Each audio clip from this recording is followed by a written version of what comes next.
Hey there, business professionals. Today, I've got some urgent news about a major global outage affecting Microsoft 365 services. Yes, that includes Teams and Outlook. It all started hitting hard in the Europe, Middle East, and Africa regions. The worst hit places? South Africa and the UK. Users there have been reporting massive disruptions. The root of the problem seems to be a networking issue in those areas, and it's making it tough for people to access various Microsoft 365 services. For those of you relying heavily on Teams, it's been a rough ride. Messages, media, call recordings, you name it, have been difficult to get to. That's a real setback for anyone trying to keep their business running smoothly. Microsoft hasn't been sitting idle though. They're actively working on mitigating the impact. They're redirecting traffic and optimizing their network and back-end services to get things back on track. But, let's be real, the process is taking time, and it's affecting productivity across several industries. The company's been keeping everyone updated through their communication channels and their Microsoft 365 status page on Twitter. There have been some improvements, sure, but a lot of users are still facing issues. Let's talk about the industries hit hardest by this. For one, the financial sector.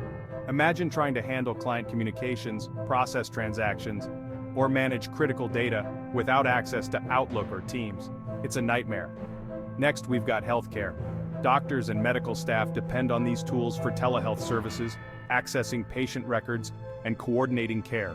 The outage has made all of this much more challenging, potentially putting patient care at risk. Education is another big one. With many schools and universities relying on Teams for virtual classes and collaboration, the outage disrupts learning and administration. Then there's the tech industry itself. Developers and project managers depend on these platforms for collaboration and project management. Downtime means delays and missed deadlines, which can cascade into bigger issues down the line. If you're wondering when things will get back to normal, Microsoft is on it. They're rolling out updates and working tirelessly to resolve these issues.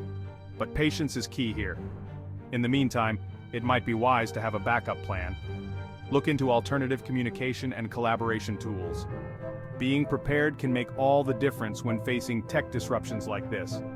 I'll keep you posted with more updates as they come through. Make sure to stay tuned and keep checking Microsoft's status updates for the latest information. Thanks for watching, and keep your operations running as smoothly as you can during this challenging time. Until next time, stay resilient.